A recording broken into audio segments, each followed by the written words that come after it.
자, 이번 시간은 계약금 공부하실 건데요.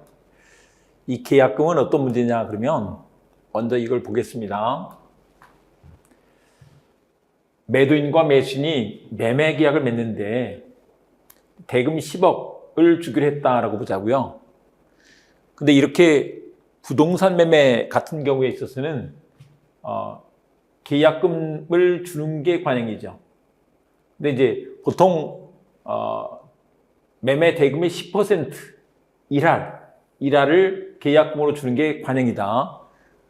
근데 이 계약금 1억 주는 게 어떤 의미가 있겠느냐 하는 걸 공부하는 게 계약금 문제예요. 그런데 이 계약금 주는 걸 또 한편 계약금 계약이라고 이렇게 했네요. 아니, 매매 계약은 받는데 무슨 계약금 주는 게 계약금 계약이야, 이렇게 생각할 수도 있잖아요. 근데 우리가 이제 앞서서 공부할 때 계약은 합의하는 건 다 계약이라고요. 근데 매도인과 매수인이 이 계약금 1억 주기로 합의를 했죠. 그래서 이 계약금 계약은 계약금 주는 건 계약금 계약이 된다라고 한다는 거예요. 그런데 이 계약금 계약은 매매 계약의 종된 계약, 또 요물 계약이라고 이렇게 말한다. 요물 계약은 이게 계약이 성립하는 데 있어서 계약의 합의만 있으면 되는 게 아니고 물건의 인도까지 필요한 거야. 그래서 계약금 1억 주기로 이렇게 했을 때는 계약금 1억을 전부 다 지급했을 때 계약금 계약이 성립하는 거죠. 여기서 예를 들면 5천만 원만 줬어. 안 되는 거죠. 계약금 지급하기로 약정만 했어. 그런 것은 계약금 계약이 성립한 게 아니다. 그러니까 이를테면 이런 거예요. 우리 이제 오늘 매매 계약을 맺으면서 계약금 1억 주고 매매 계약을 했어. 그러면 이제 매매 계약이 이루어지면서 계약금 계약도 됐다, 이렇게 볼 수 있는데, 만약에 오늘 매매 계약은 맺지만 계약금은 다음 주 화요일 날 또는 다음 주 수요일 날 줄게 라고 이렇게 했다고 보자고요. 그러면 아직 다음 주에 1억을 준 상태가 아니잖아요. 계약금 계약은 성립하지 않았다, 이렇게 된다는 거죠. 그런데 한편 이런 경우가 있어요. 이게 계약금은 나중에 해약금으로 기능을 하는데 계약을 해지할 수 있는 돈으로 되는데, 우리 이제 이게 매수인 같은 경우는 계약금 준 1억을 포기하면서 매도인은 100을 상환하면서 계약을 해지할 수 있는데, 이런 경우가 있다는 거예요. 계약금 1억 주기로 했는데 이게 9천만 원만 준 상태에서, 1억이 아니라 9천만 원만 준 상태에서 이걸 매도인이 계약을 해지하고 싶은 거예요. 그랬을 때 해약금의 기준이 되는 금원 100을 상환하면서 계약을 해줘야 되는데, 실제 교부받은 9천만 원이 아니고 약정 계약금 1억을 기준으로 해서 100을 상환해서 계약을 해제해야 된다라고 우리 판례가 이렇게 얘기를 했다는 거야. 그래서 이렇게 봐주시고, 그 다음에 이제 종된 계약과 관련해서는 이게 주된 계약, 종된 계약, 주종관계를 좀 생각해 보시면 되는데, 종은 항상 주인을 전제로 해요. 춘향이 향단이 그러면 춘향이가 있어야 향단이가 있는 거예요. 춘향이가 없으면 향단이도 없는 거죠. 그래서 매매 계약이 유효해야 계약금 계약도 유효가 되는 거예요. 근데 매매 계약이 무효 취소가 됐어. 그러면 계약금 계약도 무효가 돼버린다. 근데 거기서 받은 계약금 있죠. 그것은 어떻게 되느냐? 부당이득으로서 반환해야 된다는 것인 거죠. 계약금 계약이 유효여야 그 계약금 받은 게 정당할 거 아니에요. 근데 그 계약금 계약이 무효야. 그러면 갖고 있는 게 부당하니까, 정당하지 않으니까 반환해야 돼. 이렇게 된다. 한편 계약금은 어떤 기능을 하느냐인데, 계약금은 증약금으로서 기능을 한다라고 해요. 증약금은 뭐냐면 계약 체결의 증거가 된다, 계약 체결의 증거가 되는 돈, 이런 뜻이죠. 뭐냐면 둘이서 지금 갑과 을이 계약을 했는지가 다퉈지고 있다는 거예요. 다퉈지고 있는데 이 사람들이 만약에 계약금을 줬어. 그러면 최소한 뭔가 계약을 맺었으니까 계약금을 줬을 거 아니에요. 계약 체결이 증가가 된다 이렇게 말하고, 그리고 해약금으로 작용을 해요. 계약을 해지할 수 있는 돈으로. 우리가 이제 앞에서 해제와 관련해서 약정해제권 공부하면서 계약금 준 것은 약정해제권을 미리 유보해 둔 것이다, 이렇게 한다고 했습니다. 그 다음에 특약이 있을 때 이때는 위약금으로도 기능을 하는데 이런 특약을 하는 거죠. 예를 들면 매수인이 위약할 시에는 계약금 1억을 매도인이 몰수하고, 만약에 매도인이 위약할 시에는 100을 배상하기로 함, 같은 특약이 반드시 있어야 돼. 특약이 없으면 안 돼. 이렇게 되는데, 다만 위약금은 그게 위약벌의 성질이 될 수도 있고 손해배상액의 예정이 될 수도 있는데, 위약금은 기본적으로 손해배상액의 예정으로 추정을 해주죠. 이것도 우리 민법 총칙 가서, 채권 총칙 가서 공부를 할 것입니다. 그런데 이 셋 중에 뭐냐? 그러면 일단 가장 기본적으로 증약금으로 성질이 있는데 해약금으로 추정을 해준다는 거예요. 해약금으로 추정을 해준다. 근데 우리 판례는 위약계약금의 특약이 있으면 이게 위약금이 되면서 한편 해약금의 성질도 같이 가진다라고 이렇게 한다는 것이다. 네, 이렇게 받으시고 여기서 가셔서 우리 잠깐 이거 한번 봐보시면 해약금과 관련해서 565도 조문을 한번 읽어보도록 하겠습니다. 읽어보십니다. 시작.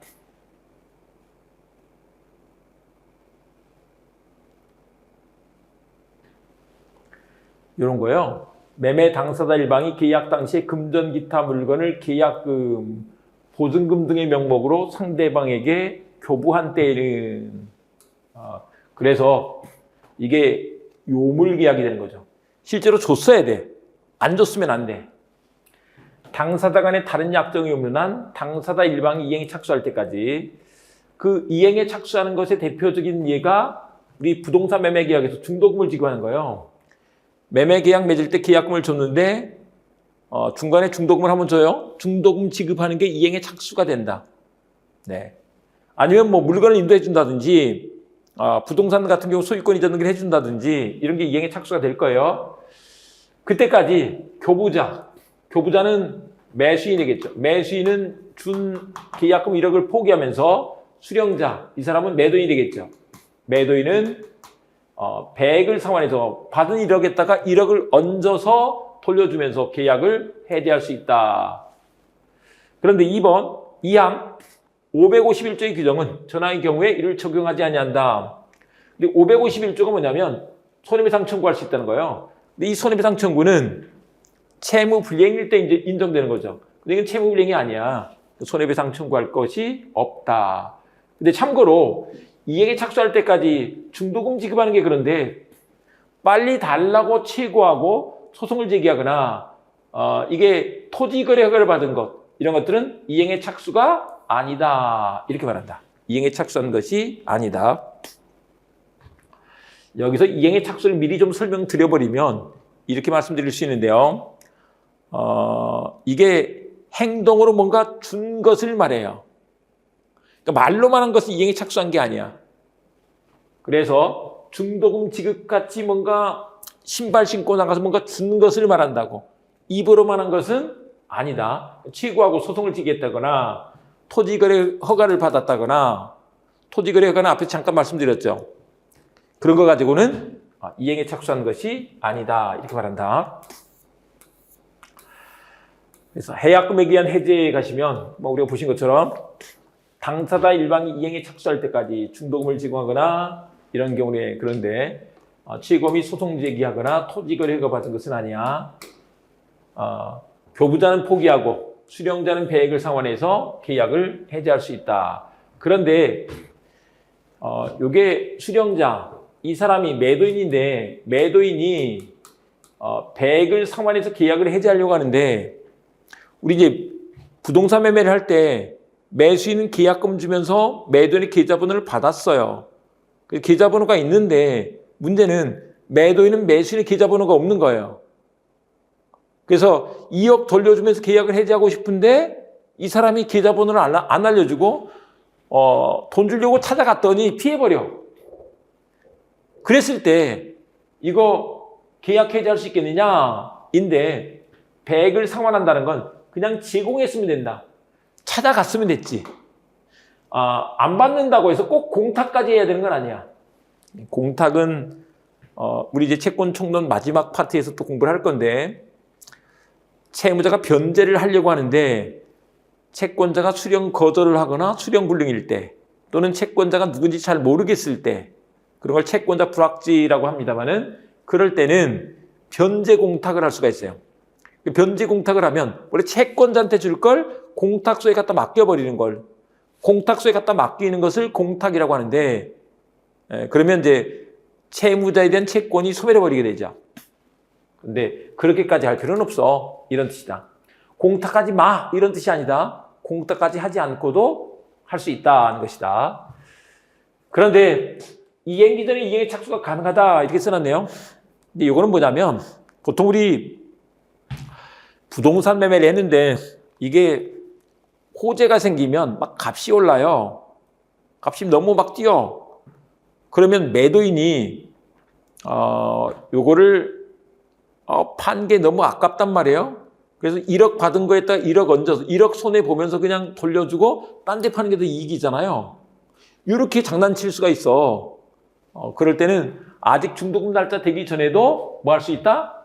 전에도 돈 줘버릴 수 있어. 중도금 줘버릴 수 있어. 라고 한다. 근데 요거는 이제 또 우리 원리가 이 채권 총론 가서 나올 건데, 원래 기한이 있더라도 기한의 이익을 포기하고 변제기 전에 변제할 수 있는 거예요. 날짜 전에 주는 건 말리지 않아. 이게 우리 이런 것 좀 생각해 보시면 쉬운데, 우리 월급날이 보통 우리 토요일이나 일요일 같은 공휴일 날 걸리면 사실 이제 민법적으로 보면 다음 날 주면 돼요. 월요일 날 주면 돼요. 근데 대부분 관행상 미리 주죠. 미리 주는데 그게 이행기 전에 돈 주는 거잖아요. 안 말려. 그 다음에 또 한 가지, 매수인이 이미 중도금을 제공을 했어. 그러면 이제 상대방인 매도인은 계약 해지 못하죠. 그런데 매수인은 그러면 계약 해지할 수 있느냐? 매수인도 해지할 수 없다. 누구든지 이행에 착수하면 그 이행에 착수한 당사자도 해지할 수 없다. 이런 뜻이다. 자, 이렇게 두시고, 어쨌거나 이제 그렇게 해서 계약을 해지하게 되면 계약은 처음부터 무효가 된다는 것이다. 그런데 요게 우리 채무 불이행이 원인이 아니기 때문에 손해배상 청구 문제가 생기지 않고, 또 한편 우리 계약 해지하면 원상회복 청구 문제가 생기죠. 근데 여기서 원상회복 청구 문제가 생기지 않는다라고 한다. 원상회복 청구는 생기지 않아. 원상회복 청구는 요게 이행한 뒤에 뭔가 줬는데 계약 해지했을 때 서로 돌려주는 게 원상회복이란 말이에요. 근데 계약금 해지에서는 이행에 착수하기 전에 하는 것이기 때문에 이행한 게 없잖아요. 그러니까 돌려줄 게 없어. 원상회복 청구 문제도 생기지 않는다는 것이다. 자, 이렇게 두시고, 그 다음에 매매계약 비용의 부담 문제가 나오는데, 매매계약에 관한 비용은 당사자 쌍방이 균분하게 부담한다. 이렇게 해놨죠. 네, 변제 비용은 채무자가 부담하는 것과 비교해서 이렇게 좀 알아두십니다. 변제 비용은 채무자가 부담하는데, 매매계약 비용은 쌍방이 균분해서 부담한다. 근데 또 이런 지문 나올 수 있는데, 이걸 매도인이 부담한다 또는 매수인이 부담한다고 약정을 한다는 거예요. 근데 이건 계약자의 원칙이 있기 때문에 된다고, 그런 걸 말리지 않는다. 자, 여기서 보시고, 그 다음에 매매 효력 가시는데, 매매 효력과 관련해서 요걸 잠깐 좀 보고 가겠습니다. 매매 효력 뭐냐면 이런 거예요. 우리 매매 계약을 맺으면 매매 계약에서는 우리 매도인은 그 권리를 이전해주고 매수인은 대금을 지급해야 되겠죠. 그리고 이것은 동시이행 관계가 돼. 근데 그 권리를 이전하는 것이 부동산 매매에서는 보다 등기를 이전해 주는 거죠. 근데 만약에 그 부동산에 저당권이나 가압류 등기들이 있어. 그러면 그거 말소하고 깨끗이 넘겨줘야 될 거 아니에요. 만약에 이 저당권이라든지 가압류가 있는 것을 매수인이 안고 샀다면 이제 안고 사는 걸 인수했다 이렇게 표현합니다만은 그런 것이 아닌 한은 말소하고 깨끗이 넘겨줘야 될 거 아니에요. 네. 그리고 그 등기와 인도 해줘야 되는데 이 대금 지급이 마찬가지로 동시행 관계다. 우리 동시행 항변권 편에서 공부한 것입니다. 동산매매에서는 인도해 주는 거죠. 이렇게 하는 것이 필요하다. 그 다음에 과실의 귀속 문제가 나와 있는데 이거 아주 많이 나옵니다. 이게 어디에서 문제가 되느냐 그러면 매매 계약을 맺고 아직 인도하기 전에 그 목적물로부터 과실이 생겼어. 이랬을 때 문제예요. 그랬을 때 그 과실을 누가 가지느냐? 그 매도인 수중에 있죠. 그래서 매도인이 갖는다라고 한다.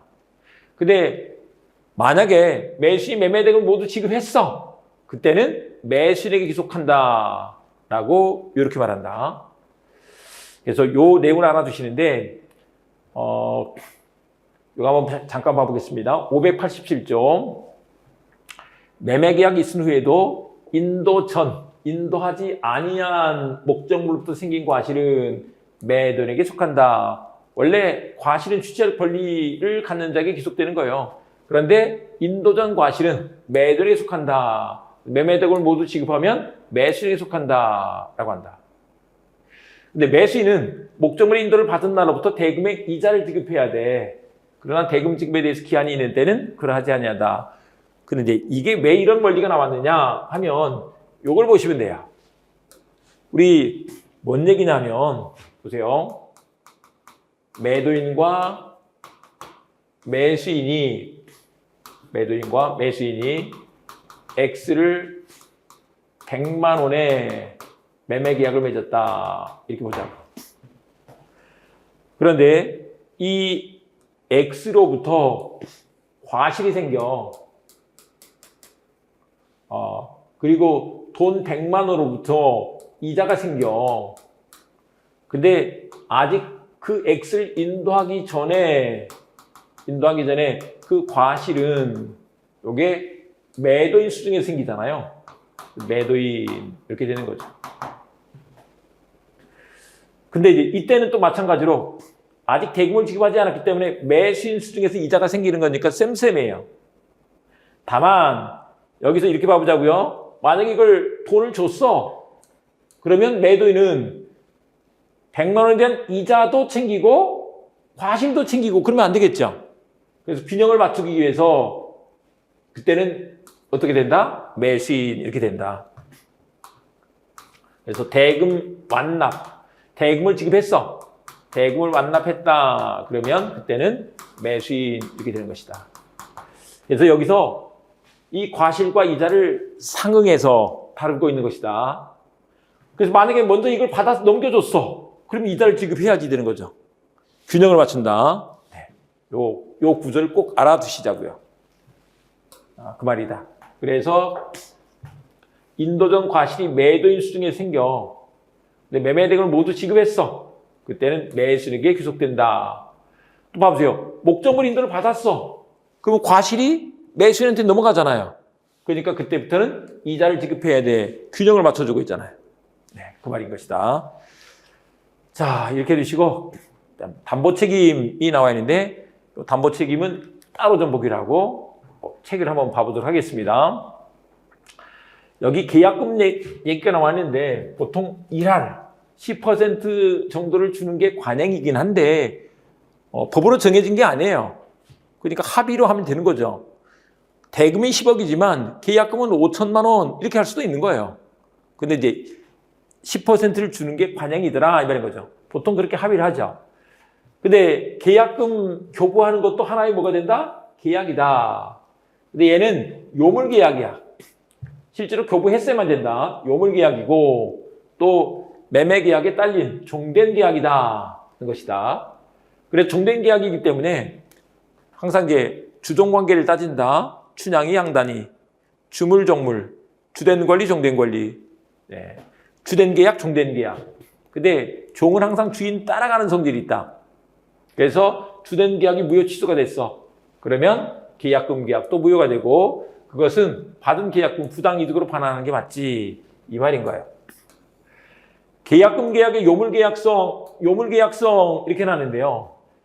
계약금 계약은 이게 요물계약의 성질이 있다. 그래서 계약금을 지급하기로 약정만 한 단계에서는 이게 계약금 계약의 효력이 생기지 않는다. 일부만을 먼저 지급했어. 그랬을 때 이 교부자가 계약금의 잔금 또는 전부를 지급해야만 계약금 계약은 성립한다. 지금 뭐 예를 들면 7천만 원만 줬어. 나머지 3천만 원을 다 줘서 1억을 줘야 계약금 계약은 성립한다. 이 말인 거죠. 자, B번에 보시면 매매 계약을 맺을 때 매수인의 사정으로 실제로는 그 다음날 계약금을 지급하기로 하면서도 이게 매수인 매도인에게 현금 보관증을 작성 교부하였다면 이때는 미 계약금은 계약 해제권 유보를 위한 해약금의 성질을 갖는다. 네. 다만 이제 당사자 사이에서는 적어도 그 다음 날까지는 계약금이 현실로 지급된 것과 마찬가지의 구속력을 갖게 된다. 이 현금 보관증과 관련해서 이런 판례를 나온 게 있고요. 그 다음에 계약금이 일부만 지급됐을 때 그때 해약금의 기준이 되는 금원은 이게 실제 교부받은 계약금 9천만 원의 배액이 아니고 1억의 배액이다. 이렇게 하고 있다는 거죠. 그 다음에 계약금 계약은 계약이 성립한 후의 계약금 수수도 유효하다. 그러니까 오늘 매매 계약을 맺으면서 계약금은 다음 주에 주기로 한다 하는 것들도 가능한 거죠. 그 다음에 계약금의 법적 성질이 나와 있는데 얘는 증약금의 성질이 있다. 계약 체결의 증거가 된다는 것이고요. 그 다음에 해약금이다 라고도 할 수 있는 것인데 계약을 해제할 수 있는 돈이 된다. 근데 이제 계약금을 줬다면 일단 이 해약금으로 추정되도록 이렇게 하고 있죠. 해약금으로 추정이 된다. 그 다음에 위약계약금. 위약이라는 것은 계약을 위반했을 때 그 계약을 위반하는 게 결국 채무불이행이죠. 계약을 했으면 채무를 이행해야 될 건데 채무를 이행하지 않는 거, 채무불이행을 위약이다 이렇게 말한다. 근데 그 위약계약금이 되려면 당사자 간에 위약금 특약이 있어야 한다는 것인데 그 위약금에는 이게 위약벌의 성질과 손해배상액의 예정의 성질 두 가지가 있는데 얘는 손해배상액을 예정한 것으로 추정한다. 손해배상액을 예정한 것으로 추정한다는 것이다. 그 다음에 계약금이 해약금의 성질과 손해배상액의 예정으로 성질을 겸유하고 있는 경우, 같이 갖고 있는 경우인데 이게 뭐냐면 대금 불입 불이행 시 계약은 자동 무효가 되고 이미 불입된 금액은 일체 반환하지 않는다고 되어 있는 매매 계약에 기하여 계약금이 지급되었으나 이런 특약이 있는 거죠. 특약이. 위약금 특약이 있는 거야. 그렇게 되면 얘는 위약금의 성질과 함께 해약금의 성질도 가지게 된다. 이게 해약금의 성질을 가지게 되고 위약금은 또 손해배상의 예정으로 추정이 되잖아요. 그래서 해약금의 성질과 손배 예정으로 성질을 겸하고 있는 것이다. 네, 이렇게 되죠. 그 다음에 해약금에 의한 해제권 유보가 나와 있는데 이 얘기는 우리가 이제 봤고 어쨌거나 이 계약금은 해약금으로 추정해 주는데 얘는 약정 해제권을 보유한 것으로 추정한다는 것이다. 약정 해제권을 보유한 것으로 추정한다. 그리고 해약금에 의한 해제와 관련해서 여기서 해약금의 해제는 당사자 일방이 이행에 착수할 때까지만 할 수 있다. 이행에 착수하는 것인데 이행에 착수한다는 얘기는 줘야만 되는 것이다. 예를 들면 중도금을 줘야 돼. 또는 등기를 이전해줘야 돼. 목적물을 인도해줘야 돼. 이런 걸 말한다. 중도금 지급까지 나갔을 때 그런 것이다. 중도금 지급이나 매매 목적물의 인도, 중도금 및 잔금의 변제 공탁 이런 것들이 이행에 착수가 된다. 그리고 매수인 이미 중도금을 지급했어. 그러면 이제 매도는 물론 매수인도 계약을 해제할 수 없다. 이렇게 말한다. 이행에 착수한 그 사람도 못한다. 근데 그에 비해서 이게 최고는 독촉하는 거잖아요. 빨리 달라고 독촉하거나 소송을 제기하거나 또 토지거래 허가 구역 내에서 토지거래를 했는데 토지거래 허가를 받은 것은 이게 이행에 착수한 것이 아니다. 이행에 착수한 것이 아니기 때문에 계약금 해제가 가능하다라고 한다. 참고로 이 토지거래 허가와 관련해서 이제 민법 총칙에서 볼 건데 요건까지만 잠깐 들어주고 가겠습니다. 허가 받기 전에 이게 유동적 무효예요. 유동적 무효일 때는 앞에서 우리 채무 불이행이 아니라고 했잖아요. 아직 무효이기 때문에 효력이 안 생겼어. 그래서 중도금을 안 준다고 할지라도 그건 채무 불이행이 아니야. 채무 불이행으로 인한 계약 해제 안 돼. 또 협력 의무 불이행 가지고는 계약 해제 못 해. 그런데 계약금 해제는 돼. 그리고 허가를 받았어도 이게 이행에 착수한 게 아니란 말이에요. 그래서 계약금 해제는 된다. 시험 문제로 좀 많이 나오기 때문에 한꺼번에 여기서 한번 정리해 드려 봅니다. 계약금 해제는 된다라고 한다. 그리고 이 계약금 해제와 관련 교부자는 포기하면서 1억을 포기하면서 수령자는 100을 상환하면서 계약 해제를 해야 되는데 이걸 제공했는데 안 받는다고 해서 공탁까지 해야 되는 것은 아니다. 공탁까지 할 필요는 없다. 라고 이렇게 말한다. 자, 이렇게 두시고 그 다음에 이행기 전에 이행에 착수할 수 있는지 여부가 나와 있는데 이게 이행기 전에 이행에 착수하는 것을 절대 말리지 않아. 말리지 않아. 이렇게 말한다. 이번 사례는 우리 민법 총칙에서 다시 나올 판례 사례인데 매매 계약을 체결하고 났더니 막 갑자기 호재가 생기면서 막 값이 막 올라가요. 이랬을 때 야, 사정이 바뀌었으니까 올려달라. 안 올려주면 나 계약 해제할 거야. 라고 할 수 있느냐? 그런 거 안 돼. 이제 그런 낌새가 보이니까 매수인이 아직 중도금 날짜 안 됐는데 줘버린 거예요. 그런 거 말리지 않아. 이런 사례다. 네, 이렇게 해두시고요. 그 다음에 이제 우리 효과에서 보십니다. 효과에서 보시면 어쨌거나 해제하게 되면 처음부터 무효가 되는 건 맞는데 얘는 이행한 게 없으니까 원상회복 문제가 생기지 않고 또 채무불이행이 아니니까 손해배상지원권도 생기지 않는다라고 한다. 근데 이 계약금 해제는 약정해제권을 유보해 주는 것인데 우리 앞에서 해제 공부하셨다시피 약정해제권과 법정해제권은 경합한다 그랬죠. 법정해제권 경합한다. 영향을 미치지 않는다라고 한다. 그리고 매매 계약 비용이 부담 문제가 있는데 쌍방이 균분하여 부담한다 라고 이렇게 했죠. 시험 문제로 많이 나오고요. 그다음에 매매 효력과 관련해서 매도의 재산권 이전 의무가 이렇게 쭉 나와 있죠. 그 종문 봤고요. 그 다음에 그와 관련된 것들 쭉 보시는데 이 판례 한번 봐보시면 매매 목적 부동산의 가압류 등이 경료되어 있는 경우에 매도의 의무. 근데 이 가압류 등이 있으면 이런 거 깔끔하게 말소하고 넘겨줘야 될 거 아니에요. 그래서 매도의 소유권 이전 등기 의무와 인도 의무, 잔대금 지급 의무가 동시행 관계인데 한편 제한이나 부담이 없는 완전한 소유권 이전 등기 의무를 지고 있는 것이기 때문에 그런 것도 어떻게 해야 된다? 가압류 등기 말소도 해서 넘겨줘야 된다. 이것도 마찬가지로 동시 이행 관계다. 이렇게 되는 거죠. 봐주시고 그 다음에 이제 과실취권 문제인데 아직 인도 전 과실은 이게 인도 전 과실은 매도인에게 속하지만 대금을 완납했어. 그때는 매수인에게 귀속된다. 과실과 이자가 대응한 것이다. 이렇게 얘기를 하고 있죠. 과실과 이자가 대응한 것이다. 요거 잠깐 한번 보시면 쌍무계약이 취소된 경우 대금의 운용이익 등에 반환 의무가 나와 있는데 요거는 잠깐 한번 보시면 이런 얘기다. 어떤 얘기냐면 요 얘기입니다.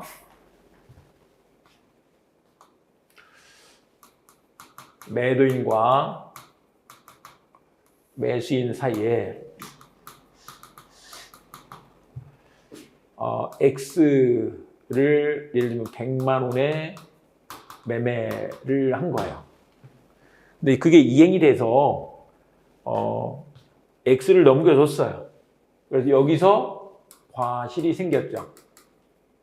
그리고 이제 돈을 줬기 때문에 여기서 매도인 수중에서 이자가 생겼죠. 그런데 이 계약이 무효 또는 취소가 돼버린 거예요. 그러면 서로 돌려줘야 되죠. 그런데 이제 우리 민법 203조에서는 선의점유자의 과실수익권을 인정한다. 이걸 매수인이 몰랐어. 이 사람이 이 매수인이 선의점유자인 거예요. 그러면 과실수익권이 있기 때문에 요거를 반환하지 않아도 돼. 이런 얘기예요. 그러면 마찬가지로 매도인도 이자 반환하지 않아도 돼. 이런 논의를 전개하고 있는 것이다. 그 얘기인데 한번 봐보시면 쌍무 계약이 취소된 경우, 매매 계약이 취소된 경우 이때 선의 매수인 그 사람은 과실 취득권이 있어서 거기서 농사 지어서 생긴 과실을 가져갈 수 있는 권리가 있어. 그러니까 이 말은 과실 반환하지 않아도 돼. 이런 뜻이에요. 과실 반환하지 않아도 돼. 그랬을 때 근데 이제 그건 반환하지 않는데 매도인은 거기서 돈으로부터 이자를 받은 게 있죠. 그랬을 때 그 이자 반환도 부정함이 형평에 맞다. 이게 균형을 맞춰줘야 되니까 이 말인 거죠. 요 판례도 또 나올 수 있는 문제이니까 봐주시면 좋겠습니다. 자, 이렇게 해두시고 그다음에 이제 우리 매도인의 담보 책임 가셔서 공부해 보도록 하겠습니다. 일단 담보 책임은 이렇게 한번 읽어보자고요. 매도인이 책임진다. 담보가 그런 뜻으로 읽으시면 쉬워요. 매도인이 책임지고 보증하는 거야. 품질 보증 이렇게 생각해 보시면 되죠. 예를 들면 봐보자고요. 매도인 값과 매수인이 X를 100만 원의 매매 계약을 맺은 거예요. 근데 얘가 봤더니 80밖에 안 돼. 100만 원을 줬는데 80밖에 안 되네? 그러면 20만큼의 하자가 있는 거죠.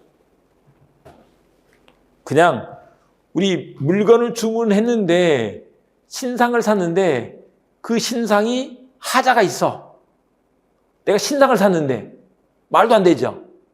그러면 판 사람이 품질 보증해야 되니까 책임지고 보증해야 되니까 책임을 져야죠. 그런 것이 담보 책임이다. 이거를 유상계약의 등가성을 유지하기 위해서 인정되는 것이다. 이렇게 말한다. 물건 값을 해야지 되는 거죠. 만약에 그걸 중고로 샀어. 약간 흠집이 있어도 그걸 전주로 한 거니까 상관이 없죠. 근데 그것이 아니면 책임져야 된다. 그런데 만약에 이게 매도인에게 귀책 사유가 있었어. 그러면 이제 이행은 하긴 했지만 그 이행을 불완전하게 됐죠. 그래서 채무불이행으로서 이런 걸 이제 불완전 이행이다. 이렇게 할 수 있다는 거죠. 그런데 담보 책임도 같이 성립할 수 있어. 담보 책임도. 다만 담보 책임은 무과실 책임이에요. 그 얘기가 뭐냐면 이제 우리 이렇게 생각해 보세요. 쉽게 아니 그 신상을 주문했는데 하자 있는 물건이 왔네. 그래서 반품하겠다니까 우리는 잘못 없는데요? 이러면 안 되는 거죠. 그냥 우리 마트에서 뭐 어떤 물건 산 거 한번 생각해 보세요. 물건 샀는데 하자가 있어. 바꾸러 갔더니 우리 잘못 없는데요? 이러면 안 된다니까. 과실이 있든 없든 내가 돈을 줬으면 그 물건이 물건 값을 해야지. 하자가 있으면 안 되잖아요. 그게 무과실 책임이다. 다만 매도인에게 귀책 사유는 고의과실이 있다 이런 뜻이에요. 고의과실이 있다면 모두 같이 성립한다. 채무불이행 책임도 성립한다. 같이 성립한다. 이런 얘기다. 그런데 그 매매 목적물의 하자로 인해서 나가서 확대 손해가 생겼어. 그랬을 때 이 채무불이행 책임을 물으려면 매도인의 귀책 사유와 의무 위반, 매도인에게 의무 위반 사실이 있어야 돼. 이렇게 말한다. 확대 손해가 있을 때 그건 채무불이행 책임을 묻는 것인데 확대 손해에 대해서는 이 담보 책임을 묻지 못해요. 확대 손해에 대해서 채무불이행 책임을 물어야 되니까 귀책 사유가 있어야 돼. 이렇게 말한다. 담보 책임의 내용 개관 이렇게 해놨는데 이게 뭐냐면 잠깐 한번 이제 좀 보고 갈게요. 가장 대표적인 게 그 하자 때문에 내가 이 물건 산 게 의미가 없네. 그걸 이제 우리가 이렇게 써놓습니다. 목적을 달성할 수 없어. 그러면 계약을 해지할 수 있어. 또 그것 때문에 손해가 생겼어. 손해배상을 청구할 수 있어. 라고 한다. 이게 가장 기본적인 거예요. 그래서 공통적으로 인정된다. 공통적으로 이게 인정이 돼.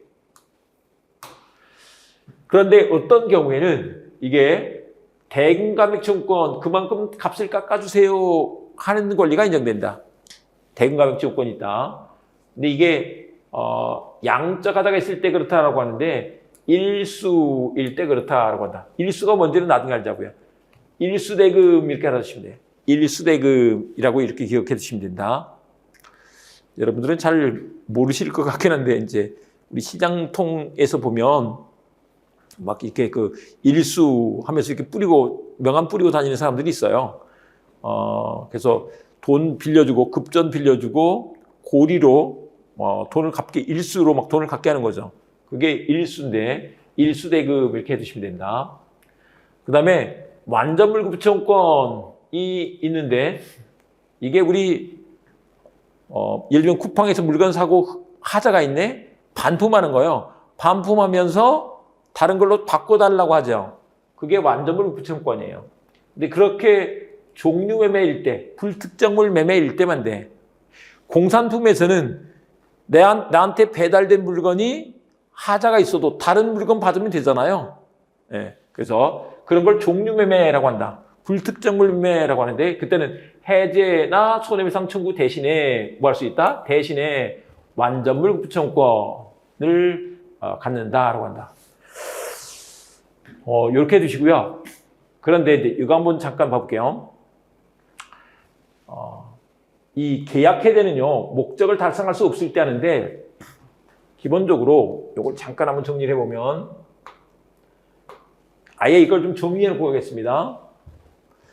담보 책임을 물으려면, 이게 담보 책임을 물으려면 매수인이 선의해야 돼. 근데 우리 이제 하자를 권리하자와 물건의 하자로 좀 나눠서 보긴 하는데 이때 매수인이 뭐여야지 담보 책임을 물을 수 있느냐? 선의여야만 담보 책임을 물을 수 있어. 하자가 있는 걸 모르고 산 사람만 담보 책임을 물을 수 있다고. 그런데 이게 악이면 담보 책임을 묻지 못하는 거죠. 알고 샀어. 다 감안하고 샀잖아요. 담보 책임 물을 게 없는 거지. 그런데 이게 악의일 때도 담보 책임을 물을 수 있는 경우가 있어요. 이걸 외워두는데 그걸 이제 우리 정리해놨습니다. 전해일 때 저당권 행사 이렇게 말한다. 전해일 때 저당권 행사라고 이렇게 한다. 전해는 뭐냐면 전부 타인 권리 매매에서 계약해야 돼요. 일부 타인 권리 매매에서 대금감액청구권 그리고 저당권 행사에서 그래. 지금 뭔 얘기인지 몰라도 그냥 일단 외웁니다. 시험 문제로 막 나와요. 이렇게 외워놔야 돼.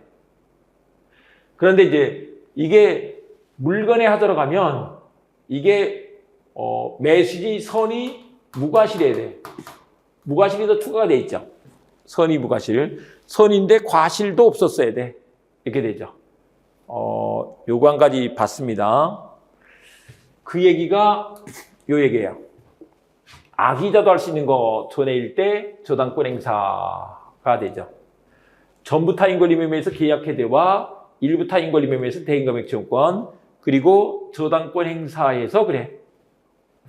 그다음에 우리 요게 이제 공통적으로 되는데 좀 잠깐 좀 더 정리해 보면 우리 또 공통 효과로서 뭐가 있느냐? 담보 책임의 공통 효과 공통적으로 인정되는 게 아까 뭐라고요? 계약 해제권과 손해배상 청구권이라고.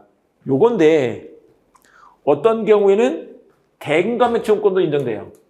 그 대금감액청구권이 언제 인정되느냐? 일부 타인 권리 매매에서와 수량 부족 일부 멸실에서 그래. 일수대금이라고 이렇게 외운 거라고. 일수대금.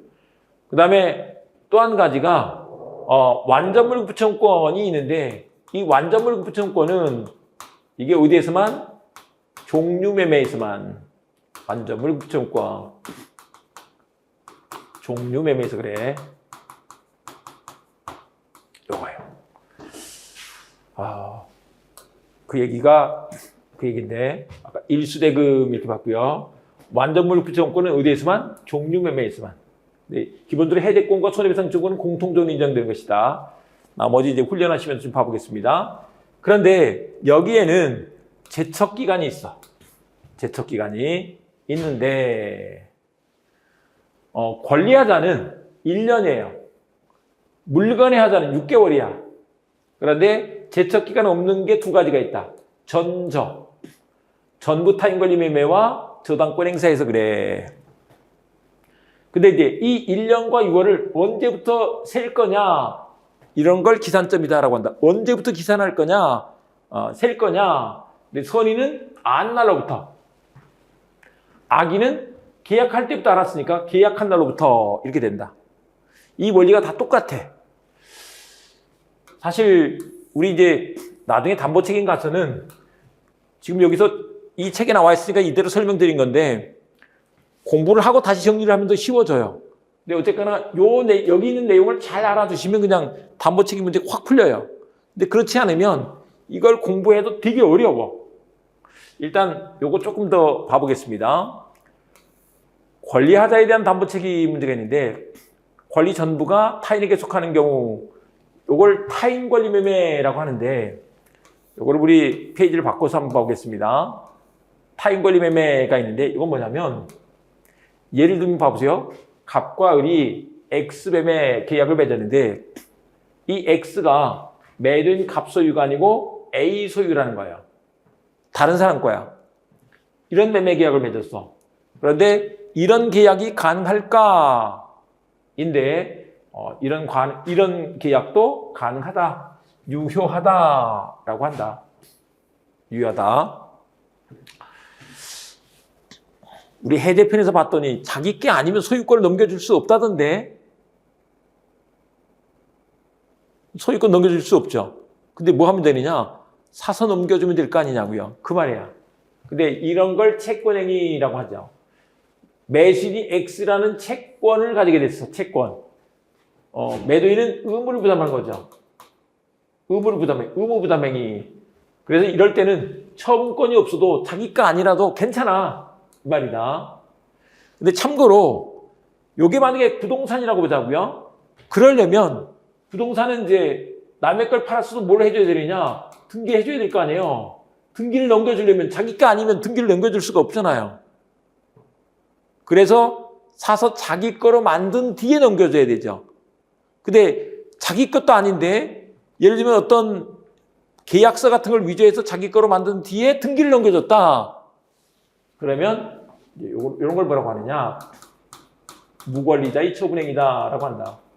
우리 등기까지 넘겨주면 이게 매도인으로부터 매수인에게 X가 처분돼 버리니까 물권 변동을 가져오는 행위를 특히 물권행위 이렇게 말하는데 그 물권행위는 처분행위야. 등기까지 이전해 주는 거. 처분행위는 뭐가 되느냐? 무효다. 이렇게 한다. 그거하고 구별해서 봐주시라고요. 채권행위는 처분권이 없어도 유효야. 근데 물권행위는 처분권이 있어야 돼. 무권리자의 처분행위는 무효야. 이렇게 된다. 이렇게 되는데 근데 이제 유효해요. 문제는 사서 넘겨주면 될 거 아니에요. 근데 이 문제는 못 넘겨주게 됐어. 그러면 이제 판 사람이 담보 책임을 져야 되죠. 그럴 때 매수인은 도저히 그쪽에서 넘겨줄 수가 없네. 그럼 계약을 해지할 수 있다는 거야. 그것 때문에 손해가 생겼어. 손해배상 청구권이 인정돼. 그런데 여기서 손해배상 청구할 때 항상 불능은 불능 당시의 시가를 표준으로 이행이익 배상을 한다. 계약이 유효한데 계약이 유효할 때는 이행을 해야 될 건데 이행이 안 돼서 생긴 손해가 있어. 그게 이행이익 배상이 된다. 라고 이렇게 하죠. 그런데 이제 이건 봐보세요. 우리 타인권리 매매 같은 경우도 을이 X가 갑의 소유가 아닌 걸 알고 샀어요. 갑이 A한테 사서 넘겨준다 그래서 내가 계약을 맺었다니까요. 근데 그걸 못 넘겨주게 됐어. 그걸 알았단 말이에요. 근데 계약을 해지 안 하면 그 매매 계약이 계속 남아있잖아요. 없앨 필요가 있어. 그러니까 악의자일지라도 계약을 해지할 수 있는 게 맞다고. 그런데 악의자는 그런 내용을 다 알고 있었기 때문에 거기서 손해배상까지 청구할 건 아닌 거지. 손해배상까지 청구할 건 아니라고. 모르는 사람만 손해배상을 청구할 수 있어. 선의자만. 네, 이렇게 되죠. 앞서도 우리 말했습니다. 이건 이제 한번 정리를 해보면 앞서서 말씀드렸는데 이게 담보 책임을 물으려면 매수인이 선의여야 된다. 악의자는 담보 책임을 묻지 못해. 근데 악의자도 담보 책임 물을 수 있는 경우가 있는데 그게 뭐냐? 전해다. 전부 타인 권리 매매에서 계약 해제는 악의자도 할 수 있어. 다시 한번 써보면 전부 타인 권리 매매에서 계약 해제, 전해, 일부 타인 권리 매매에서 대행도명치용권, 그리고 저당권 행사에서는 악의자도 할 수 있어. 요걸 외워버리면 요건 이제 기본 원칙으로 되니까 쉬워지죠. 됐죠? 그 다음에 요거 한 가지 더 보고 가실 건데 선의 매도인. 이게 자기 건 줄 알고 팔았는데 알고 봤더니 자기 게 아니래요. 몰랐어. 그랬을 때 미치겠네. 그러면 계약을 해지할 수 있다. 손해배상을 하고. 근데 매수이 선일 때는 손해배상을 해야지. 근데 악일 때는 손해배상까지 할 건 없는 거지. 악일 때는 손해배상까지 할 것은 없다. 이렇게 말한다. 아까 악의자는 손해배상 청구 못했으니까 선의 매수인한테는 손해배상을 하고 악의 매수인한테는 손해배상 할 필요 없이 계약을 해지할 수 있어. 근데 이건 선의 매도인한테만 인정해 주는 거야. 그게 근데 어디에서? 전부 타인 권리 매매일 때만. 일부 타인 권리 매매 쓰려는 거 안 돼. 이렇게 말한다. 이 얘기를 잠깐 봐주시고 그다음에 하나 더 보시면 이거 한번 봐보자고요. 매수인이 악이에요. 그랬을 때 손해배상 지원권이 인정될 것이냐. 근데 채무불이행으로 인한 손해배상 청구를 할 때는 매도인의 귀책 사유가 있으면 돼요. 그러면 할 수 있죠. 그런데 담보 책임에서는 매수인이 악일 때는 안 됐었잖아요. 그래서 이게 매도인의 귀책 사유가 있다면 보다 손해배상 청구할 수 있다. 이렇게 된다.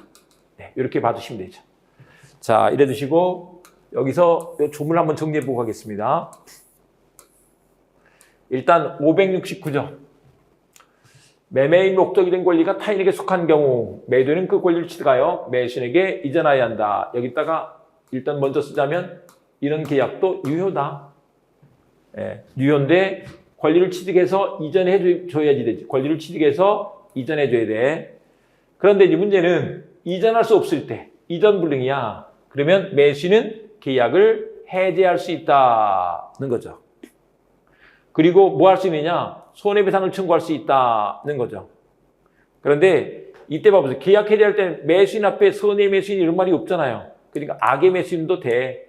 그런데 손해배상 청구할 때 안 때는 못한다 그랬잖아요.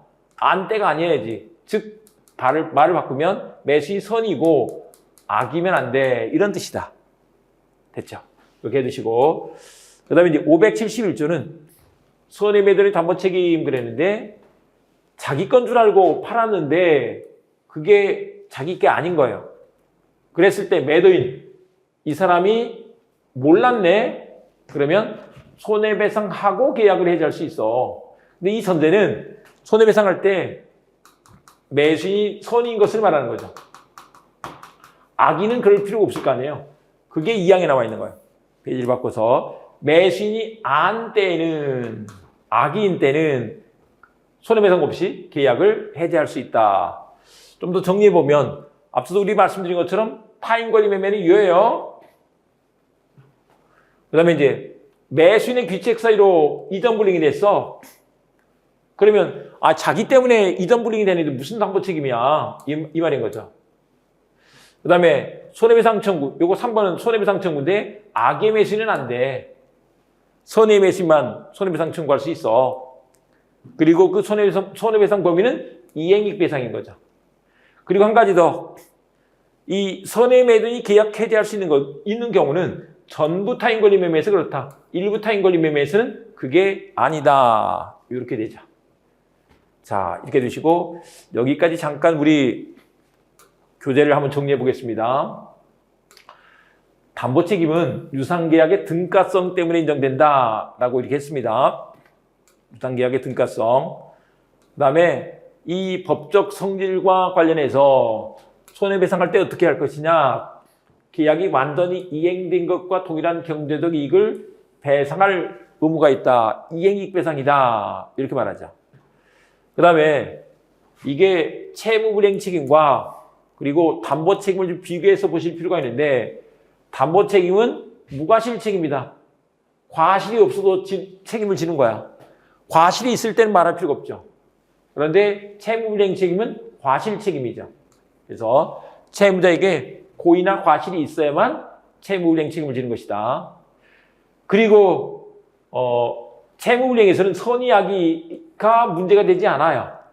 다만 이제 과실이 있을 때 과실상계 문제가 있는데 그건 됐고, 그런데 담보책임에서는 선의악의가 영향을 미치죠. 아까 우리 말씀드렸던 것처럼 선의일 때만, 선의 매수인만 담보책임을 물을 수 있고 악의 매수인은 담보책임을 묻지 못해. 다만 악의 매수인도 담보책임을 물을 수 있는 경우가 있었죠. 전해일 때 저당권 행사. 네, 이렇게 알아두시면 되고, 그 다음에 이제 효과, 내용 측면에서 보면 기본적으로 손해배상과 계약 해제가 있어요. 근데 이행이 가능할 때는 강제 이행 문제도 있고, 근데 여기서도 마찬가지로 손해배상과 계약 해제가 인정이 돼요. 공통적으로 인정된다 그랬죠. 공통적으로 인정된다. 그리고 대응감액 채무권, 이게 일수대금이라고 했습니다. 일부 타인 권리 매매와 수량 부족 일부 멸실에서. 그리고 완전물 부채권권, 얘는 종류 매매에서 특별히 이렇게 인정되더라 이 말인 거죠.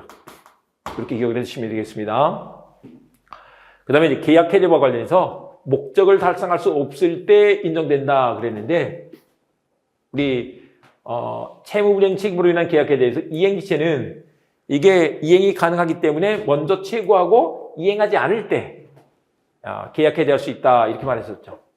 그 다음에 우리 담보 책임에서 손해배상과 관련해서 매수인이 선의인 경우에만 손해배상 청구가 인정되는데 손해배상 범위에 관한 좀 논의가 있죠. 논의가 있는데 일단 우리 판례가 이행이익 배상 이렇게 말한 것들이 주로 시험 문제로 나오죠. 그 다음에 우리 채무불이행 책임에서는 선의 악의를 구분하지 않고 손해배상 청구가 인정돼. 그러니까 매수인이 악이라도 매도인에게 귀책 사유가 있다면, 채무자에게 귀책 사유가 있다면 손해배상 청구할 수 있는 거예요. 그다음에 이제 그 범위는 393조에 의해서, 요거는 우리 통상손해, 특별손해가 있어서 통상손해는 배상, 특별손해는 예견 가능성이 있을 때 배상이라고 할 건데, 이건 우리 채권 총론에서 또 공부할 겁니다. 그때 가셔서 공부하시면 된다. 그 다음에 이게 권리행사 기간과 관련해서 1년 또는 6월에 제척 기간이 있다. 그런데 여기 권리들은 기본적으로 소멸시효가 적용된다. 이렇게 된다는 거죠. 소멸시효가 적용된다. 그 다음에 담보책임과 채무불이행 책임의 경합이라고 했는데 이게 경합한다 라고 하죠. 우리 이거 봐보세요. 토지 매도인이 성토 작업을 기화로 다량의 폐기물을 은밀히 매립해가지고 토사를 덮은 다음에 그걸 매도한 거예요. 협의취득은 매매와 같은 성질이 있는 거예요. 근데 나중에 봤더니 이렇게 폐기물이 매립돼 있네. 이랬을 때 어떻게 하겠느냐 이 말이에요. 근데 이거는 일부란 거잖아요. 그러니까 채무불이행으로서 불완전 이행이 되는 거죠. 그래서 손해배상 책임을 부담하고 또 한편 이것은 우리 담보 책임도 물을 수 있는 거죠. 하자가 있는 거니까 경합적으로 인정된다라고 한다. 그 다음에 매매 목적물의 하자 때문에 손해가 확대가 됐어. 확대 손해를 배상받기 위한 조건. 그런데 확대 손해는 이게 담보 책임으로는 묻지 못해요. 이걸 알아두신다. 담보 책임으로는 묻지 못하고 이건 어떤 것으로만? 채무불이행 책임으로만 손해배상을 청구할 수 있는 거예요. 근데 그러려면 채무불이행 책임으로 손해배상 책임을 물으려면 그 매도인에게 귀책 사유가 있어야 되고 의무 위반 여기 있어야 돼 이 말인 거죠. 자 이렇게 해두시고 그 다음에 타인 권리 매매와 매도인의 귀책 사유, 아까 말씀드렸던 것처럼 매도인의 귀책 사유가 있으면 채무 불이행 책임도 같이 성립할 수 있다라고 한다. 그 다음에 이제 여기 표가 있는데 표는 좀 패스하도록 하고요. 우리 여기까지 보겠습니다. 권리하자에 대한 담보 책임, 그래서 매매 목적인 권리 전부가 타인에게 속하는 경우, 이게 전부 타인 권리 매매인 거죠. 조문은 받고 타인 권리 매매가 있어도 그건 유효하다는 것이다. 그런데 그걸 이전할 수 없을 때 이전 불이행이 됐어. 그러면 책임져야지. 담보 책임 문제가 생긴다. 그런데 이 경우는 뭐냐면 535조의 문제는 아니야. 535조가 적용될 건 아니야. 535조는 원무과 그랬는데 원시적 불능일 때 그렇다고. 원시적 객관적 불능일 때의 문제다. 근데 타인 권리 매매는 객관적 불능이 아니야. 그래서 535조 문제로 갈 것이 아니다라고 한다. 그다음에 이제 권리를 이전할 수 없다 하는 얘기가 나와 있고, 그런데 그 이전할 수 없는 것이 만약에 매수의 귀책 사유로 그렇게 됐어. 그러면 담보 책임 문제는 생기지 않는다. 지가 잘못해놓고 무슨 담보 책임이야. 이런 얘기죠. 그다음에 네, 요거 아까 우리 말씀드렸던 얘기입니다. 타인 소유에 속하는 목적물에 대한 매매 계약의 효력, 이건 원시적 이행 불이행에 속하는 당연무효의 계약이라고 볼 수 없다. 무효가 아니다. 유효다. 이런 얘기죠. 그런데 이제 이렇게 이전 불이행이 됐을 때 도저히 안 되겠으니까 계약을 해지할 수 있죠. 계약 해지할 수 있는데 손해하기를 묻지 않고 악의자도 할 수 있어. 요게 전해라고요. 그리고 손해배상 청구할 수 있는데 이때 이행이, 근데 이전 불이행 당시의 시가에 의해서 계산할 것이다 라고 이렇게 말한다. 네, 이렇게 해두시고, 그 다음에 이제 여기서 제척 기간이 정해져 있지는 않다라고 한다. 그 다음에 손해 매도인에 대한 보호 문제가 있는데, 매도인이 그게 자기 건 줄 알고 팔았는지 알지 못했어. 자기 게 아닌 거야. 손해 매도인. 이런 사람은 손해배상하고 계약 해지할 수 있다. 근데 매수인이 악이야. 그랬을 때는 그냥 계약 해지할 수 있어. 이런 건데, 그게 어디에서만 그러냐? 전부 타인 권리 매매에서만 그래. 전부 타인 권리. 근데 일부 타인 권리 매매에서는 이런 계약 해제권이 인정될 것이 아니다. 이렇게 말하고 있다는 거죠. 자, 여기까지 해두시고, 우리 일부 타인 권리 매매 문제가 있는데, 이거는 이번 시간에 좀 하기가 힘드니까 다음 시간에 이어서 공부해 보도록 하겠습니다. 네, 이렇게 정리해 가시면서 가시면 제가 누누이 말씀드렸습니다. 채권 강론에서 이미 15문제가 나온다고요. 네, 그리고 채권 총론 10문제, 25문제만 맞춰도 벌써 60점이에요. 민법 총칙은 또 민법 총칙대로 열심히 해야 되지만 여기서부터 이렇게 출발해서 하시면 무조건 점수 잘 나옵니다. 절대 붙는다. 네, 다음 시간에 뵙겠습니다.